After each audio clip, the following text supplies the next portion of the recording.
to understand the EA, the ecological approach, we need to back up, get some background facts, see what his foundation is, see what it's talking about. Philosophy is important. You have one philosophy, and you can come up with the idea that humans are materialistic only. We have no free will. We're not really conscious. That's going to have consequences about what knowledge is. It's not possible. It doesn't exist. Consequences about the good, about a proper human government. If we don't have free will, we're just kind of machines walking around, then we should be programmed and forced to do certain things because we're just like rocks, you just got to move the rocks around and pile them up and stuff because the rocks don't move on their own, Or if you think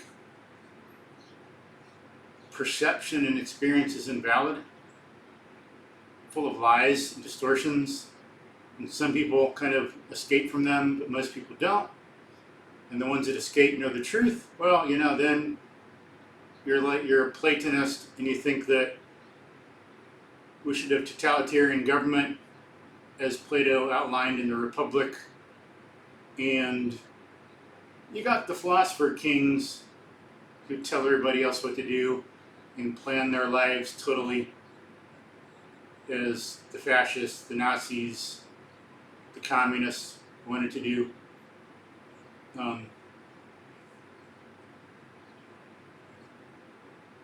Or if you believe in free will, people can choose to be good or not, and people should be treated accordingly, and you need a government that recognizes freedom, knows that it must exist, and that also protects the good people from those who want to violate the truth and not be good. They need to be disciplined, put away, whatever, when they violate certain facts of reality. It has consequences. It's important. So, philosophy, love of wisdom. It comes about from love of wisdom. Think about it as a commitment to truth. Some people are sophists. They're intellectual. They have ideas in their head. They love making stuff up and intellectual fantasies, but they're not committed to the truth. Philosophy came about by organizing wisdom and being committed to the truth. And wisdom came about in human history and the human experience because we have the need for good, broad, abstract ideas to make good decisions about politics and the good life. But to do that, what's the good life? What kind of political system should we live in? To answer those questions, you find you have to know some things like, what's the nature of man? What's human nature? What is reality like? How do we know?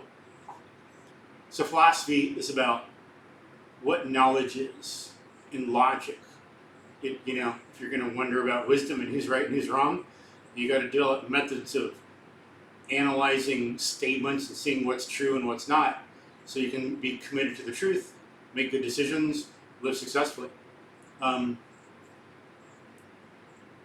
So philosophy includes that. What's knowledge? What's understanding?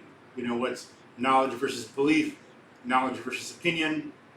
When we learn growing up about true statements versus false statements, lies, we learn about different states of consciousness, dreams, daydreams, fantasies, opinion, belief, emotion, a true statement, things like that. And then you get more developed with it. You learn about some area, and eventually we develop science. So, part of philosophy is saying, what is a science? So that's one thing. How do we know it? What is knowledge? What is science? What is logic? Then, what is reality? Do we live in a world of chaos where there's no basis for knowing everything, knowing anything? Are things regular? Is there a regularity in the world? So there's cause and effect or not? Do we live in some causeless nightmare where nothing has identity and everything flows and we can never know anything except that we're in brutal fear? And then, so knowledge, reality, human nature. As I've said, different ideas about human nature necessarily lead to different ideas about an appropriate political system. So this stuff's important. You can't do science without knowing philosophy. Until you know essentially and basically the distinction between truth and falsity, you can't even get science off the ground. You got to start knowing that, and then you can start refining ways to know it. Know truth versus falsity in psychology, physics, chemistry. What are the special methods you need for some science? What's some theory you need that develops out of your general ideas about the world? So, stuff's important. Now, to develop some of the stuff we talked about earlier, perception and experience are valid. All reasoning is second to it. So, some key figures here are Plato and Aristotle. So, Plato spread the idea through the West. Not that people didn't have the idea before, but he developed a whole entire system of thought, a whole entire philosophy around the idea. Partly this is one of it, among other things, but this was an integrated aspect of his system as much as he could do. Perception and experience for Plato are full of lies and distortions. So rational thought, he believed, was something separate and distinct from experience. Concepts did not come from experience. Generalizations did not come from experience. So valid thought, he believed, was separate from it. He had a different way of validating ideas than Galileo and Newton, for example, did, or Marie Curie, at least to the extent that I know Curie. So for Plato, thought,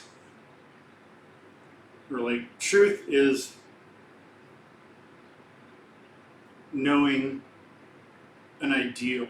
Like knowledge is not an awareness of reality, at least not what we experience. Knowledge is an awareness of some ideal thing, like perfect dogness, perfect catness, perfect squirrelness, perfect justice. That's his idea. And so, if someone wants to say no one believes this stuff about when we're talking about other ways people train, I know for a fact it was wrong. So don't even try telling me. Okay, not Jocko or everyone there, but I know just some people, kind of don't have a good cognitive connection to reality, or they're just unsmart, not very nice, So, as you know, from your personal experience and from your study of history, there's some kind of unsmart people out there that will say weird things, but that's just addressed to them. So, as I've said with Plato already, those are people who are involved in experience, most of humanity. You and I, we like music, we like good food, we like to experience good things, we like to be involved in the senses and pleasure of the senses, And so for Plato, man, that just makes us full of lies and distortions. We're just overwhelmed with that. We just can't get to the truth. Someone has to tell us what to do to be good, because we're so full of lies and distortions, we can't figure it out ourselves. Whereas Aristotle, he said perception and experience are valid. They are the standard of all knowledge. So he's the one that identified logic. It doesn't make any sense otherwise. I mean, to connect to like something to one idea, well, why? You know? As Aristotle discovered, okay, people knew about geometry already. Geometric proof. You have a diagram and given, and you reason from that with what you know, and you got to list everything and go through everything logically, step by step, to reach a conclusion. And most of us do that, and unfortunately, not enough of us get why it's important. Some do. Some make more of it, as Lincoln did, but then there's only one Aristotle. He looked at geometric proof in context of everything else he knew, and he thought, that's how all thinking works. Now, is that freaking genius or what? Damn, I would never think of that. He noticed that perception and experience is like the given in a proof. We have perception and experience, and that's where all our thinking comes from. Our concepts are formed from that. Our generalizations and our ideas are formed from that. Everything that's true. And then even stuff in imagination is limited by what we've learned and just how we can maybe rearrange what we already know and just adapt that. We never do anything totally new that we've never had any perception of or experience of at all. But for Aristotle, we have direct perception of reality. They're valid. They're cognitively valid.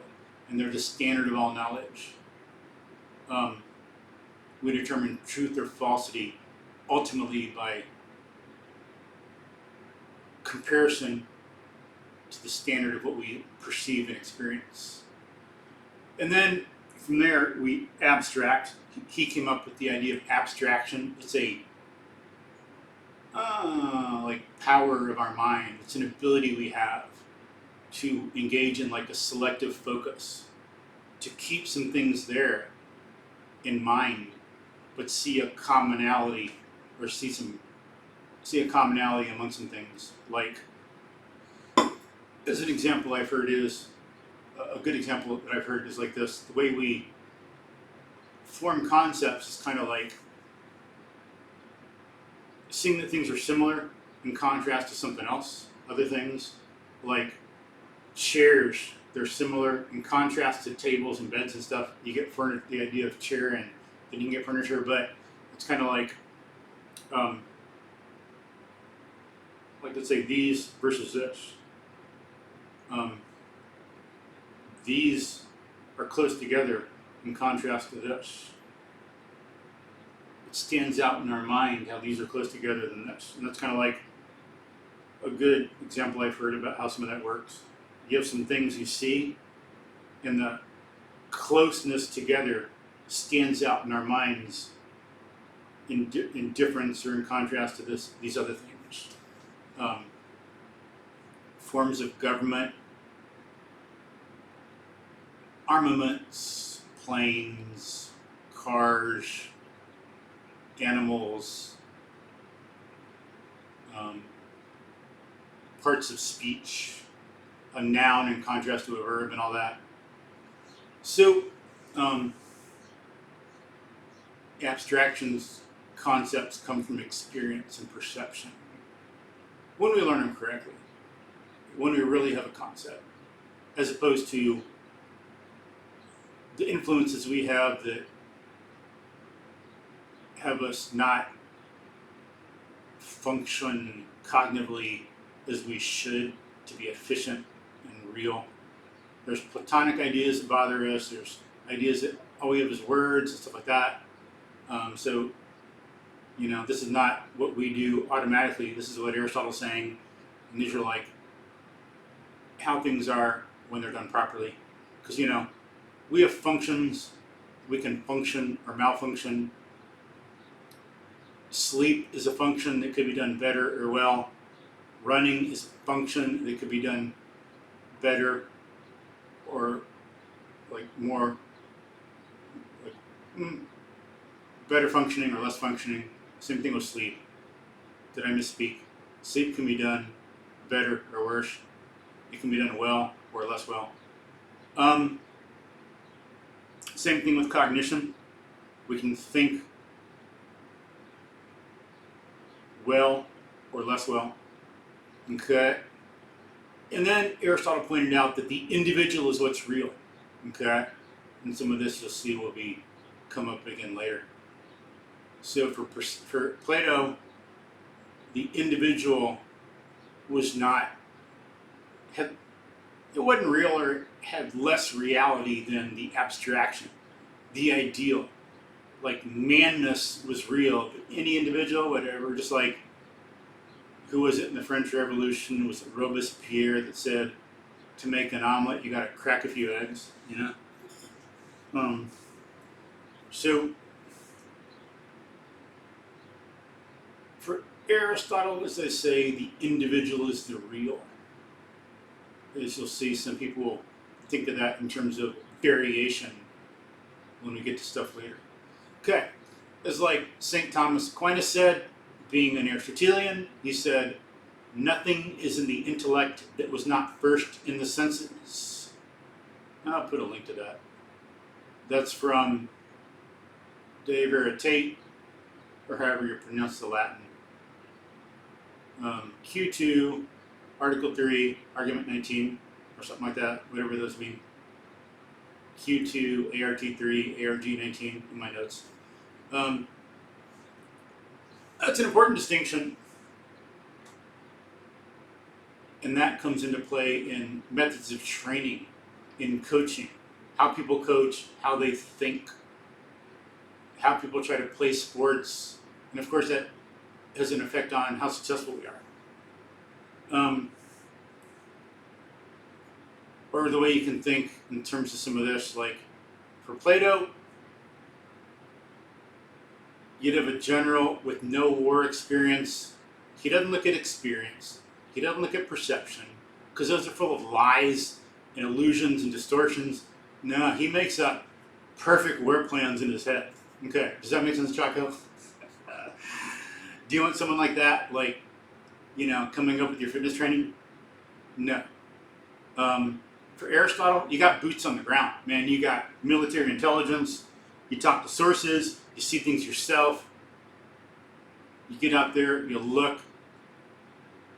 You move around, you experience. You know the terrain. You know the people. You yourself or others got firsthand experience of it. You develop your plans by incompetence from there. Okay. One thing you might want to do, remember on the psychology of military incompetence. Well, even now, in light of what you know a little bit about Plato and Aristotle and their epistemology, go back and read the book. Think of, it'd be a good exercise. Which ones in there are Platonic and which generals are being Aristotelian, Now, again, it's philosophy. To help you see this is an important issue, it's not just, EA is not just figuring things out on your own. This stuff affects science. Can you know reality and figure stuff out on your own, or can you not? Do you need some superior intellectual to tell you because experience is full of lies? Or can you figure some things out on your own? I don't think the dog whisperer guy, forgot his name now, probably come to me after I finish this, but he didn't go get a PhD before he figured out dogs. He looked by experience. He figured it out by being a good thinker and by abstracting from experience what he saw with dogs. Not stuff made up in his head, but stuff that happened in the world. So Platonic science would be like what Ptolemy did. So you got Aristotle, of course, and Plato, and then this Ptolemy, the scientist. I think there's a king, maybe a Egyptian named that, but this is the scientist. Say here, more ugliness, my handwriting. Sorry. I don't make the rules, I just live here. So, or Descartes being more Platonic, he thought you could deduce things from the world. Does anybody know about Descartesian Cartesian science nowadays? Is that well known? Or do we do what Galileo says? No. Galileo and Descartes had different philosophies, different philosophic bases, so this matters. It's not irrelevant. Same thing with the EA. It's tied up in it. We're getting the fact that we have direct awareness and developing it in terms of psychology and movement and fitness, what an animal does. Whereas what Galileo did was get the idea of direct awareness of reality and developed it in terms of physics and science and how we know the way the world works. So he was Aristotelian, specifically, deliberately. He put reasoning second to experience. And so hence, as you see too, if someone's a Platonist and experience and the perception is full of lies, are you gonna come up with experimentation? Is that a valid method? No. Hell no. Only when you grasp that you can get information from reality, from perception, and you develop the idea as Galileo and Newton did. Then you see experimentation is valid and it's going to give you information about the world. You can form abstractions from it validly. Okay? So Galileo got some of those basic ideas, and then Newton just came and put it in full flower and really developed it. So now Descartes, he's just a historical curiosity. He never came up with anything great. No one cares. Galileo and Newton, following Aristotle, they did. So you see, this stuff is important. This is what's going on. What's involved in the ecological approach comes up in so many other places. In here. So I'm not making this stuff up. And I'll put some of these quotes in the description field and stuff. Here, some quotes. This is from the book Galileo Galilei, When the World Stood Still. And it's by Atle Naess, or however you pronounce his name. But, quote, Galileo's radical renewal sprang, nevertheless, from the Aristotelian mindset as it was taught at the Jesuits Collegio Romano.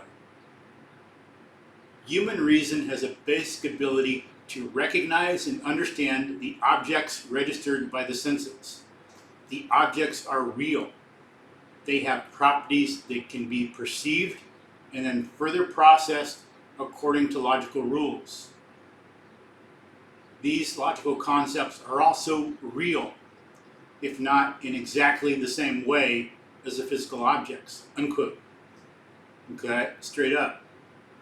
And then here's, see, and you might think, well, someone's misinterpreting Galileo, whatever. Not, okay. I've talked to one of the world's leading experts in philosophy on Aristotle and ancient science and so on. And he told me that Galileo taught some of Aristotle's logic works when Galileo was a professor. He was intimately, thoroughly, deeply familiar with them.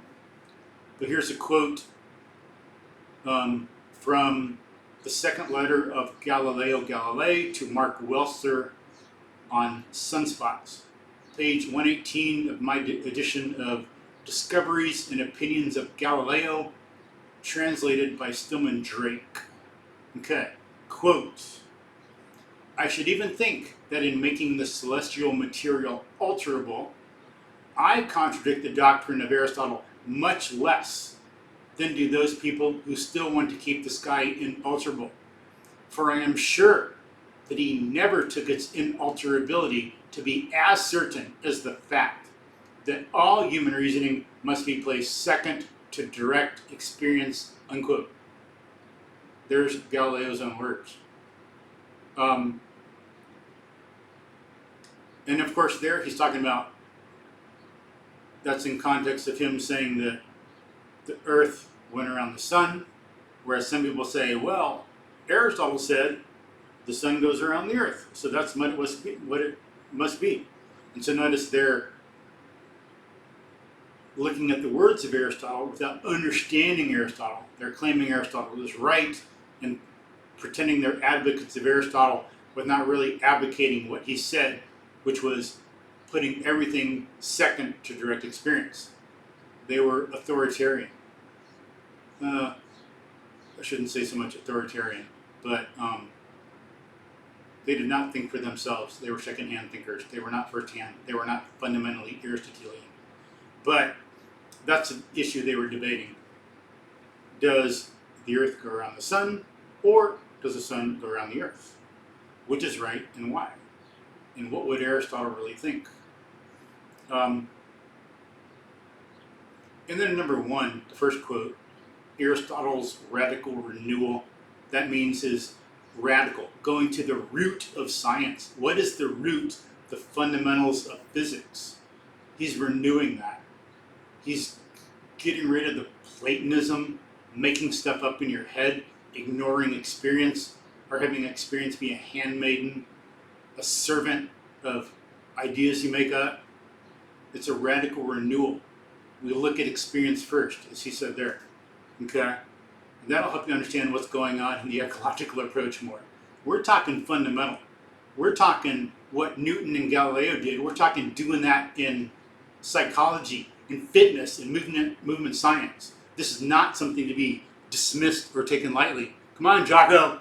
This ain't just figuring something out yourself. Just like being a Navy SEAL ain't just running around with a gun doing something yourself. There's a hell ton more to it than that. Or here, to be clear.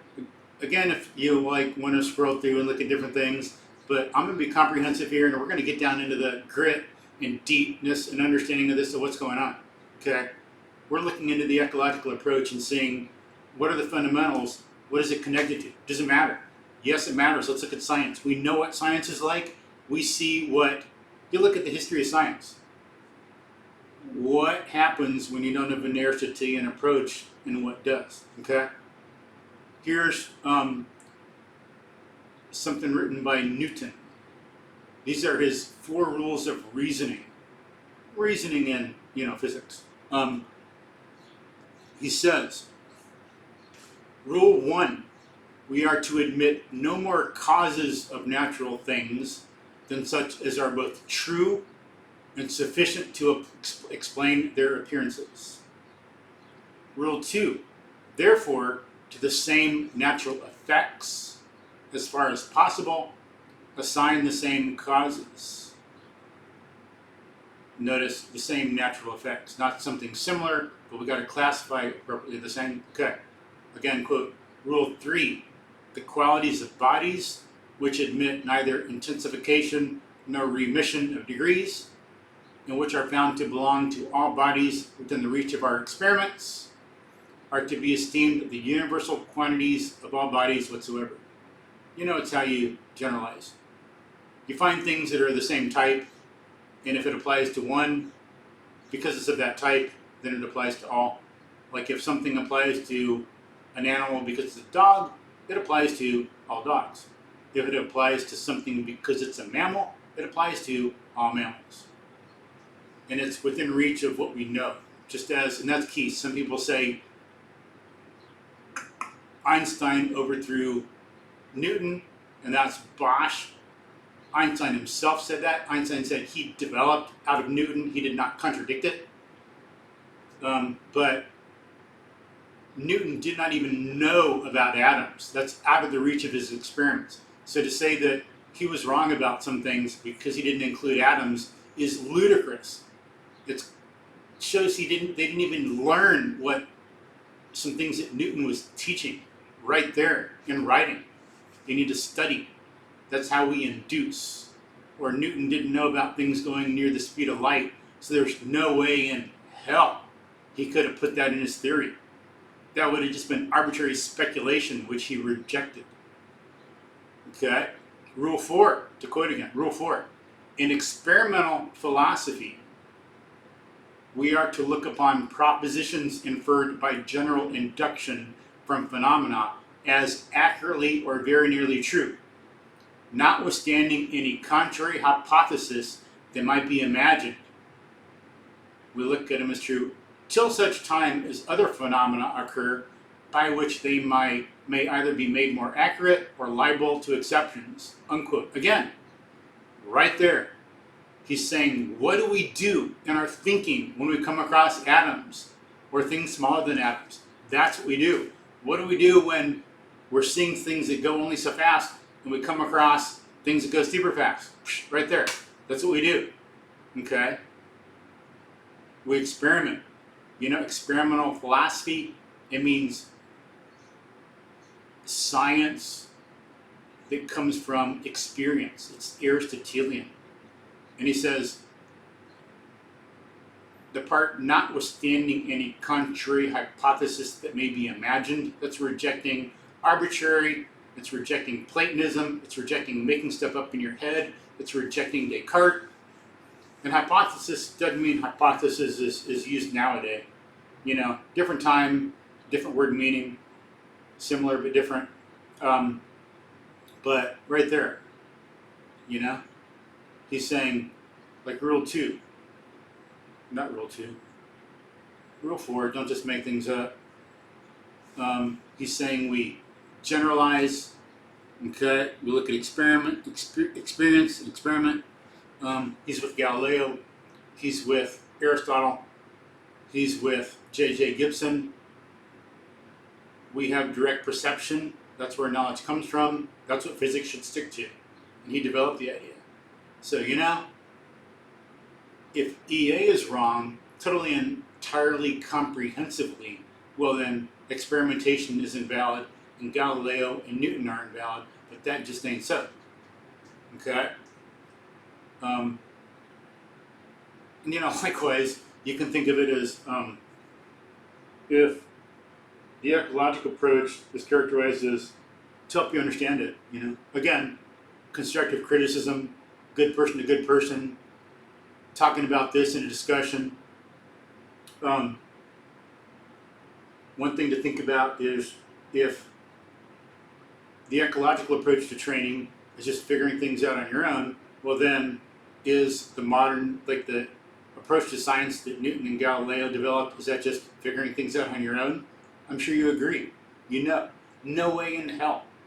There's a hell ton of thought to good science. There's a lot of facts. There's a lot of human experience. There's a lot of human reasoning. There's a lot underlying it and involved in it and in the practice of it. A lot of principles and everything. Techniques. There's a lot. So, a few more things on this point before we get on to we are animals living in an ecology. A few more things I want to add about perception and experience being valid and being a direct awareness of reality. Again, I'm helping you develop the idea and understand it and see what's really going on when we're talking about the ecological approach. So, for Descartes, perception and experience are sketchy. We can't get things from them. We got to get things by quote-unquote pure reason or pure thought. So that's more in line with Plato. Okay, and then so if that's the case, what are we going to do when we move and when we act? Can you trust experience and perception when you're moving through the world? And I mean, if you can't, that's ludicrous. How the hell do we move through the world without perception and experience? But we'll get to that a little bit more later. But again, For Gibson, remember, experience for J.J. Gibson, he and his wife developed the ecological approach to visual perception and generalized it. We'll talk about him later. Again, think about war. To remind you, as I've said, to repeat, we should have boots on the ground and direct intelligence. All